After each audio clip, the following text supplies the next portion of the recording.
ছাত্ৰ ছাত্ৰীৰ জীৱনৰ আজি প্ৰথমটো গুৰুত্বপূৰ্ণ পৰীক্ষা মেট্ৰিক পৰীক্ষা আৰু এই মেট্ৰিক পৰীক্ষাত আমি আজি উপস্থিত আছোঁ গোসাইগাঁও চহৰৰ মাজমজিয়াত স্থাপিত গোসাইগাঁও উচ্চতৰ মাধ্যমিক বিদ্যালয় আৰু গোসাইগাঁও উচ্চতৰ মাধ্যমিক বিদ্যালয়ৰ সামগ্ৰিক পৰিৱেশ আমি দেখুৱাবলৈ যত্ন কৰিছোঁ। চৰকাৰী যি নীতি নিয়ম সেই নীতি নিয়মৰ মাজেৰে আজি এই মেট্ৰিক পৰীক্ষা আৰম্ভ হৈছে আৰু ইতিমধ্যে দেখা গৈছে ৰাতিপুৱাৰ ভাগৰৰ পৰা এইখন যি কেন্দ্ৰ সেই কেন্দ্ৰত ছাত্ৰ ছাত্ৰীসকল আহিছে আৰু পৰীক্ষা কেন্দ্ৰলৈ সোমাইছে। কিন্তু যি ধৰণে চৰকাৰে বা শিক্ষা বিভাগে নিৰ্ধাৰণ কৰা নিয়ম নীতি অৰ্থাৎ তালাচী চলোৱাৰ পিছতহে ছাত্ৰ ছাত্ৰীসকলক ভিতৰত সোমাবলৈ দিয়া হৈছে আৰু যিখিনি নীতি নিয়ম সেই নীতি নিয়মখিনি ইয়াত পালন কৰি থকা দেখা গৈছে আৰু সেই দৃশ্য আমি আপোনালোকক দেখুৱাবলৈ আমি যত্ন কৰিছোঁ। ইয়াতে ছাত্ৰ ছাত্ৰীসকলক তন্নকৈ তালাচী চলোৱা হৈছে, তাৰপিছতহে ভিতৰলৈ সোমাবলৈ দিয়া হৈছে আৰু আৰক্ষী প্ৰশাসনে ইয়াত থকা দেখা গৈছে যাতে শৃংখলাবদ্ধভাৱে ছাত্ৰ ছাত্ৰীসকলে পৰীক্ষা কেন্দ্ৰত সোমাব পাৰে আৰু তেখেতসকলে পৰীক্ষা দিব পাৰে। যাৰ কাৰণে আমি কথা পাতিব বিচাৰিম, এজন অভিভাৱক আছে, কি ক'ব ছাৰ?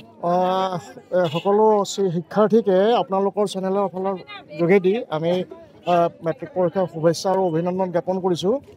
আৰু মেট্ৰিক পৰীক্ষা এইবেলি আমাৰ গোসাইগাঁৱৰ মূল যিটো কেন্দ্ৰ সেইটো হ'ল গোসাইগাঁও উচ্চতৰ মাধ্যমিক বিদ্যালয় আৰু আজি প্ৰথম পৰীক্ষা, গতিকে আমি দেখিছোঁ ইয়াত আমাৰ ছাত্ৰ ছাত্ৰীসকল আহি ইতিমধ্যে প্ৰৱেশ চলি আছে তেওঁলোকৰ আৰু খুব সুশৃংখলাবদ্ধভাৱে ইয়াত অনুষ্ঠান তেওঁলোকে পৰীক্ষা পাতিব আৰু যিখিনি আমাৰ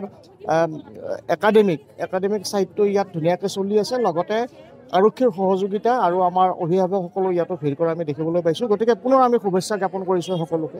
হয়, ধন্যবাদ থাকিল। হয়, দেখা গৈছে যে আচলতে আজিৰ এই যি ছাত্ৰ ছাত্ৰীসকলৰ জীৱনৰ প্ৰথমটো গুৰুত্বপূৰ্ণ পৰীক্ষা মেট্ৰিক পৰীক্ষা আৰু এই মেট্ৰিক পৰীক্ষাত আজি ছাত্ৰ ছাত্ৰীসকল আহিছে, পৰীক্ষা কেন্দ্ৰলৈ সোমাইছে আৰু তেখেতসকলক আমি এই সুযোগতে নিউজ 18 তৰফৰ পৰা শুভেচ্ছা জ্ঞাপন কৰিছোঁ। আন এজন অভিভাৱক আছে, কি ক'ব? আমি পৰীক্ষা কেন্দ্ৰত উপস্থিত হৈছোঁ। মোৰ নিজৰে ছোৱালী পৰীক্ষা কাৰণে লৈ আহিছোঁ। ইয়াতে গোসাইগাঁও হায়াৰ ছেকেণ্ডাৰী স্কুলত আমাৰ ছাব ডিভিশ্যনৰ যিমান ছাত্ৰ ছাত্ৰী আছে চবৰে ইয়াতে চেণ্টাৰ হয় আৰু এই চেণ্টাৰত বহুত বছৰ ধৰি মানে মেট্ৰিক পৰীক্ষা চলি আছে আৰু এই চেণ্টাৰৰ এটা সুনামো আছে। ইয়াত কোনো ধৰণৰ মানে কিবা আনফেয়াৰ মিনছৰ কোনো কিবা ৰেকৰ্ড নাই। আমি জনামতে ইয়াতে ভাল এটা সুনাম আছে। ইয়াতে প্ৰায় 1000 মান ছাত্ৰ ছাত্ৰী পৰীক্ষা দি আছে বুলি গম পালোঁ আৰু ইয়াতে যিমান মানে পৰিৱেশটো বৰ উন্নত আছে। প্ৰতি বছৰে ভালকৈ পৰীক্ষা অনুষ্ঠিত হয়। আপোনালোকৰ এই চেনেলক আমি ইয়াৰ যোগেদি আপোনালোকক ধন্যবাদ জ্ঞাপন কৰিছোঁ যে আপোনালোকে আমাৰ ছাত্ৰ ছাত্ৰী বা এই চেণ্টাৰৰ কাৰণে আপোনালোকে নিউজ পৰিৱেশন কৰিছে। গতিকে আমি ছাত্ৰ ছাত্ৰীক অশেষ ধন্যবাদ জ্ঞাপন কৰিছোঁ যিবিলাক ছাত্ৰ ছাত্ৰী পৰীক্ষা দি আছে।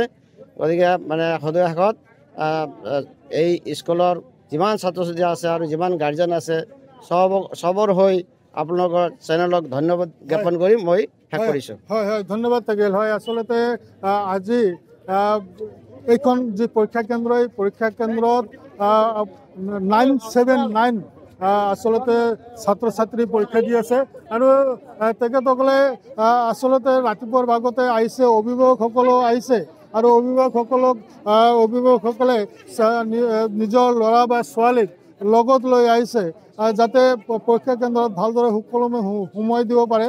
আৰু ইয়াত যিহেতু এইখন যি পৰীক্ষা কেন্দ্ৰ, এই পৰীক্ষা কেন্দ্ৰত দেখা গৈছে আচলতে বৰ ধুনীয়াকৈ যি শিক্ষা বিভাগৰ যি নীতি নিয়ম এইবাৰ জাৰি কৰা হৈছে সেই নীতি নিয়মৰ মাজেৰে এই ছাত্ৰ ছাত্ৰীসকলক পৰীক্ষা কেন্দ্ৰলৈ সোমাবলৈ দিয়া হৈছে। ছাত্ৰ ছাত্ৰীসকলক তন্নকৈ শিক্ষকসকলে তালাচী চলাইছে আৰু তাৰপিছতে ভিতৰলৈ সোমাবলৈ দিয়া হৈছে, কাৰণ যাতে পৰৱৰ্তী সময়ত কোনো ধৰণৰ আনফেয়াৰনেছ নহয় বা কোনো ধৰণৰ বেমেজালিৰ সৃষ্টি নহয়। আৰু এইকাৰণে কিন্তু এনেদৰে আজি পৰীক্ষা কেন্দ্ৰ ভিতৰলৈ যিসকল ছাত্ৰ ছাত্ৰী সোমাবলৈ গৈ আছে সিহঁতক আচলতে এনেদৰে তালাচীৰ মাধ্যমেদি সোমোৱাই দিয়া হৈছে কেন্দ্ৰলৈ। আমি কথা পাতিব বিচাৰিম, আন এজন অভিভাৱক আছে, কি ক'ব? আজি পৰীক্ষাৰ যিটো ব্যৱস্থাপনা কৰিছে এইটো আমি চাই বৰ ভাল পালোঁ আৰু আগন্তুক সময়খিনি যাতে ভালদৰে পাৰ হৈ যায়, ভালদৰে পৰীক্ষাখিনি হৈ যায়, মই এই কামনা কৰিলোঁ আৰু কি। আপুনি বিচৰা বাতৰি পাব কেৱল নিউজ 18 এপত। নিউজ 18 এপ ডাউনলোড কৰিবলৈ স্ক্যান কৰক এই QR কোড। গুগল প্লে ষ্টৰতো পাব এই নিউজ 18 এপ।